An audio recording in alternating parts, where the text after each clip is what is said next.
Pues miren, vamos a hablar un poco, si quieren, del tema del libre mercado, para empezar, para abrir boca, porque aquí hay cuestiones que son relevantes. Miren,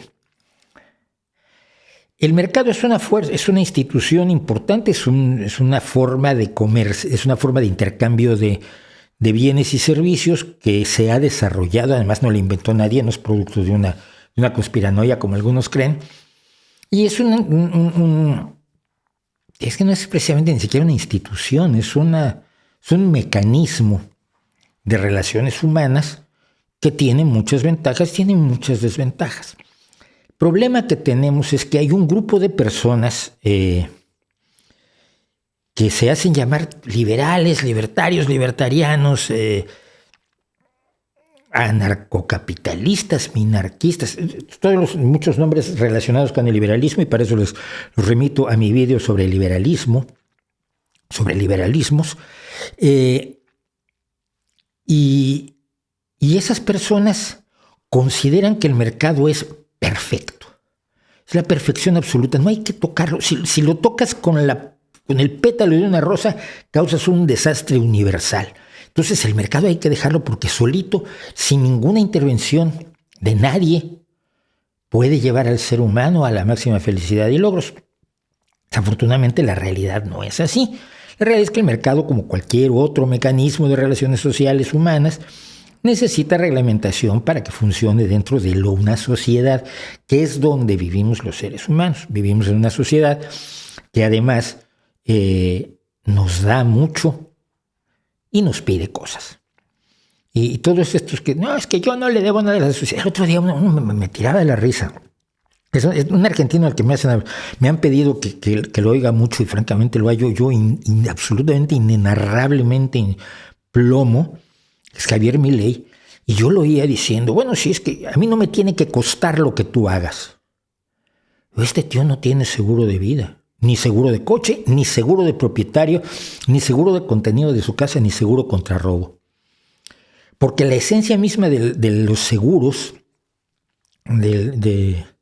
cuando tú compras un seguro de coche, por ejemplo, es que entre todos compartimos el riesgo. Y el día que tú te roban el coche y tienen que darte un coche nuevo o darte dinero para comprar un coche nuevo, ese dinero lo toman de aquellos a los que no les robaron el coche. Cual, desde el punto de vista de ultrapuritano, de la Sefer capitalismo, del libre mercado de Javier Milei, pues es una atrocidad, es un atropello. Tú te aseguraste, pero tu dinero de tu seguro se está usando para pagarle a aquel al que le robaron el coche. Pero si a ti no te lo robaron, ¿por qué lo tienes que pagar tú? Porque así ha funcionado siempre la humanidad, y porque seguro tú tienes un seguro de coche, un seguro de casa, un seguro del contenido de tu casa, un seguro de vida y algunos otros seguros. Si tienes un perro, tendrás un seguro de mascotas, por si tu perro muerde a alguien o le mea los zapatos a un policía.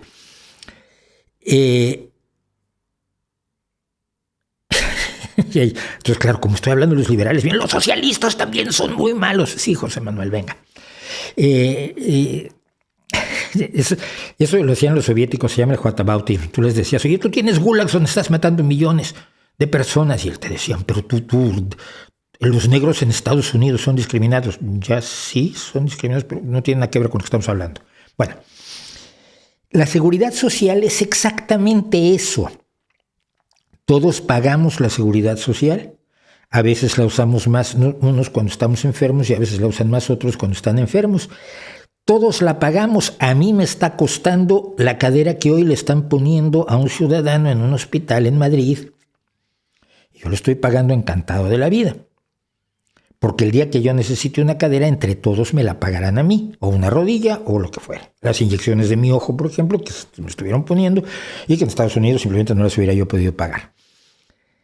Es decir, que el mercado funciona si es un elemento de las relaciones sociales, si es este juego del individualismo imaginario de algunos, pues realmente no tiene función posible, porque siempre se enfrenta a problemas muy graves.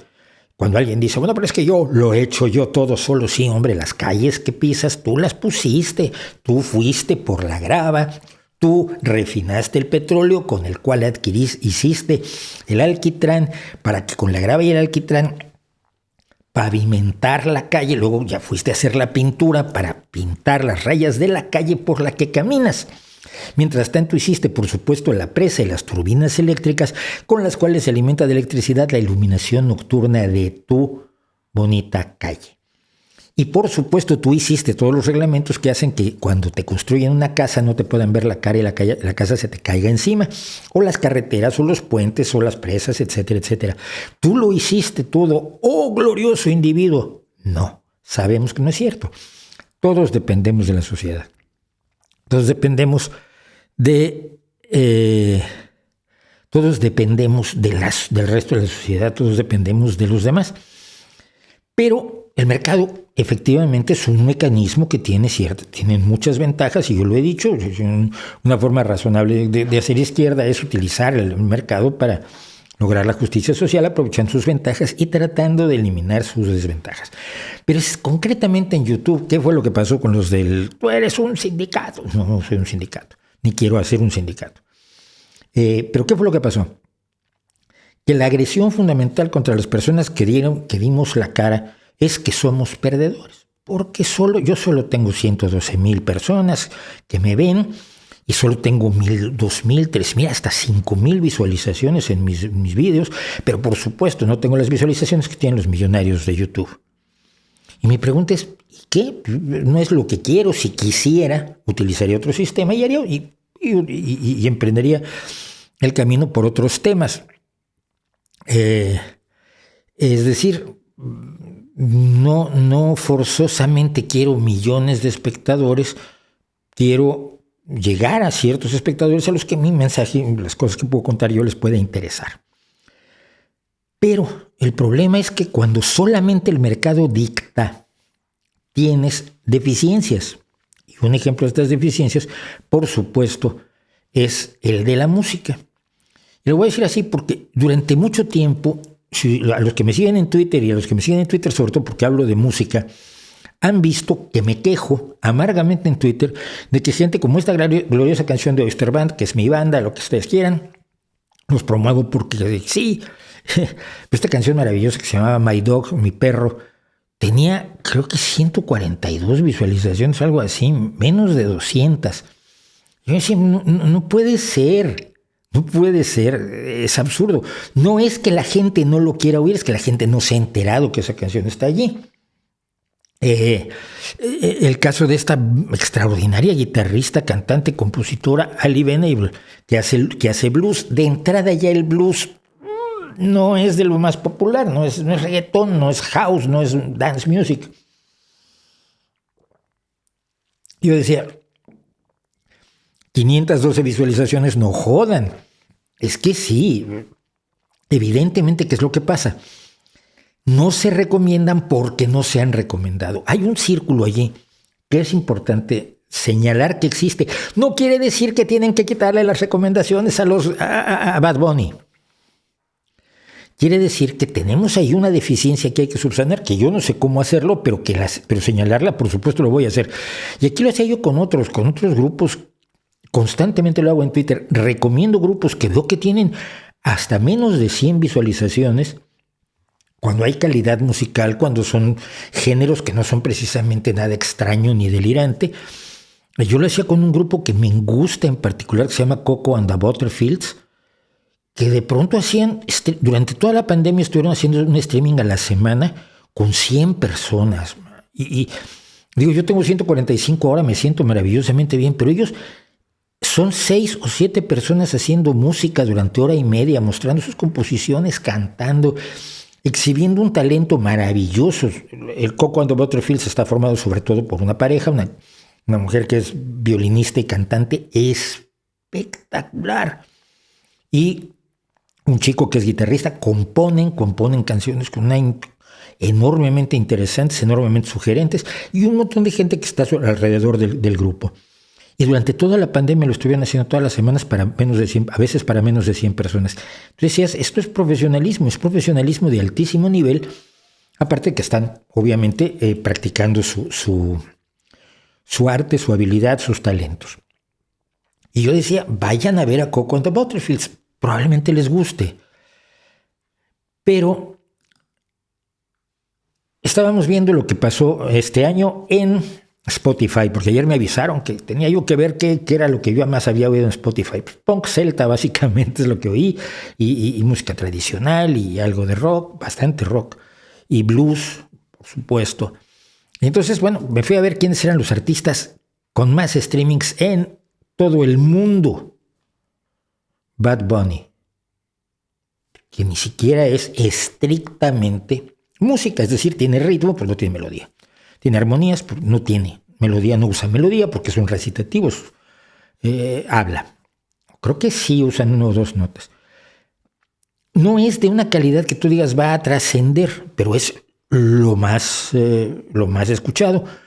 Debemos suponer por esto que Bad Bunny es mejor que Beethoven y que Beethoven es un perdedor. ¿No? No, porque lo tenemos aquí. Ludwig van Beethoven tiene 6.391.799 escuchas al mes. Bad Bunny tiene más de 43 millones. Y ojo, Beethoven no es un artista verificado. Bad Bunny sí, tiene su circulito con su marca de verificación, su palomita que le decíamos en la escuela. Miren, el problema cuando solamente el mercado, solamente el número, solamente las cantidades mandan, es que puedes caer, no siempre, no estoy haciendo una observación, es que para la gente que es extremista y blanconegrista y maniqueal, esto le va a sonar muy raro. No siempre, pero se puede caer en lo que se conoce como la falacia de los 100 millones de moscas. ¿Qué es la falacia de los 100 millones de moscas? La falacia de los 100 millones de moscas nos dice que 100 millones de moscas no pueden estar equivocadas, por lo tanto usted debe comer mierda. ¿Por qué? Las moscas comen mierda o se alimentan de mierda. ¿El libre mercado tiene razón? Sí, en muchas cosas las tiene, en otras no. En otras puede ser que se hagan muy popular la venta de una cosa de muy baja calidad, simplemente porque es de bajo precio y la gente no tiene acceso a adquirir cosas de mayor calidad. La gente no puede adquirir aquello que no sabe que existe. Y por supuesto, para eso existe la publicidad, pero si eres pobre no puedes hacer publicidad. Si eres un grupo que tiene 45 visualizaciones constantemente, pues no eres una persona que pueda publicitarse en YouTube para llegar a muchas otras personas que pueden hallarte interesante, aunque no sean los 43 millones de Bad Bunny. Es que déjenme quitar esto porque francamente me entristece. Es decir, hay criterios más allá de la cantidad, más allá de los más vendidos, más allá de los más escuchados, que es importante tener en cuenta. Hay criterios nutricionales que hacen que sea importante destacar que a veces la comida más vendida, como algunas variedades de comida rápida, no son lo más saludable ni lo más recomendable, aunque el mercado las consagre. Que la música más popular raras veces, o no siempre, o en algunas ocasiones, pongan la proporción que quieran, pero la música más popular no siempre es la música de más calidad, ni es la música que trasciende. ¿Cuándo tiene razón el mercado? Tenía razón el mercado cuando decidió que Van Gogh era un pintor que no se podía comercializar, que vendió un cuadro en su vida. Uno. Un cuadrito en su vida. ¡Uno! Hombre, si el mercado tenía razón, Van Gogh era, pero verdaderamente peor que cualquier caricaturista de esos de la calle que te hacen tu dibujo y te lo venden, ¿no? Van Gogh vendió un cuadro. ¿Tenía razón el mercado entonces o tenía razón el mercado después cuando Van Gogh se convirtió en uno de los artistas más cotizados de la historia? Ciegamente aceptar los dictámenes de lo más vendido, de lo más escuchado, de lo más visto, significa sacrificar la cantidad a veces, o en muchas ocasiones, o en algunas ocasiones, o en ciertas ocasiones, o con preocupante frecuencia, por la calidad. No puedes decirle a alguien que Ludwig van Beethoven es un perdedor. Y ojo, no estoy hablando de mi caso, no estoy tratando de decir yo soy Beethoven y aquel es Bad Bunny. No, ni yo tengo la calidad de Beethoven, ni él tiene la bajeza. Bueno, ahí no sé. Bueno, tampoco, no es Bad Bunny. No es mi caso, no estoy defendiéndome yo, que a mí me da exactamente igual. Pero sí estoy defendiendo a aquella gente que siempre, salvo que haya entrado con mucho apoyo económico detrás, todo el que empezó en pequeñito y empezó con muy poquitos seguidores y con muy poquitas visualizaciones. Yo este canal solo me empecé a tomar en serio hace un par de años. Esa es la realidad. Antes lo hacía yo por mero y exclusivo hobby. Justin Bieber comenzó en YouTube. Billie Eilish comenzó en YouTube.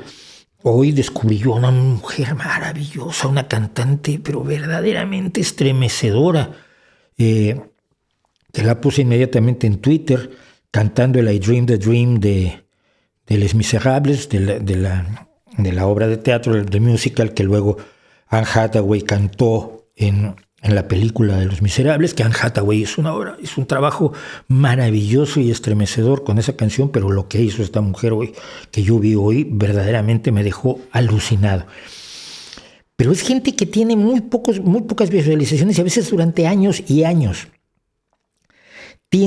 Puede ser que sería bueno que hubiera criterios de calidad que dieran la posibilidad de recomendar cosas que no estás acostumbrado a oír. Mira, Spotify me lo hace constantemente. Y luego primero me molesta y luego me doy cuenta que estoy cometiendo un error. Spotify de pronto me pone cosas de dance o cosas de reggaetón o cosas de música muy popular, que no tampoco es musicalmente despreciable, Dua Lipa o Taylor Swift o gente así, que hacen, o el propio Justin Bieber, ¿no? Justin Bieber, perdón. Y digo, ¿por qué me hace esto? Si Spotify y su algoritmo deberían saber qué tipo de música me gusta. Digo, ya, pero es que si no lo hacen, me van a dejar encerrado en mi cámara de eco. Está bien que de cuando en cuando Spotify me ofrezca cosas que no sabe si me gustan o no, pero que son diferentes de aquellos estrechos espacios, o no tan estrechos en mi caso, porque escucho música de lo más variada, pero de los espacios en los que yo mismo me he metido con mis gustos musicales. Y lo que hace es abrirme nuevas avenidas y a veces lo agradezco. Me ha descubierto una gran cantidad de músicos y de opciones y de cosas curiosas. Spotify, como lo ha hecho YouTube, cuando me empieza a sugerir cosas que no... ¿Por qué me está sugiriendo esto? Es decir, las sugerencias únicamente basadas en cantidad y no basadas en otros parámetros pueden ser enormemente limitantes para el espectador. No digo para el creador, digo para el espectador. Y en ese sentido es razonable que busquemos los libros de calidad, independientemente de los bestsellers, que busquemos la música de calidad, la música que nos puede resultar interesante más allá de lo meramente comercial, que veamos a los pintores que no están en las salas más grandes de los museos. Yo así descubrí a todos los maestros del arte, y algún día hablaremos de ellos, de los maestros holandeses del siglo de oro de la pintura holandesa, de la pintura de género. Porque no iba yo solo a las grandes salas del Louvre o del Prado, sino que me metía yo en las salitas estas colaterales que hay, donde hay un retratito, así un cuadrito pequeño que resulta que te alucina. Y de eso vamos a hablar también hoy, de un cuadro que descubrí así en los museos capitolinos. Entonces, los que celebran únicamente la cantidad y dicen tú eres un perdedor porque solo tienes en este momento 159 personas en tu streaming, están perdiendo de vista y despreciando la experiencia de esas 159 personas, ¿no? Y eso a mí me parece muy grave. El mercado tiene grandes ventajas. Yo nunca he ido en contra del mercado, por más que Rayo y su gente crean que soy una especie de bolchevique estatizador. Hay cosas que creo que deben ser propiedad pública, pero hay cosas que creo que no deben nunca ser propiedad pública. Así que, así metidos en ese lío, lo de solo el mercado y lo de calificarlo todo por la cantidad y no por la calidad es un error. Y lo peor del asunto es que quienes lo dicen y quienes lo usan como ataque tampoco lo aceptan en su vida cotidiana.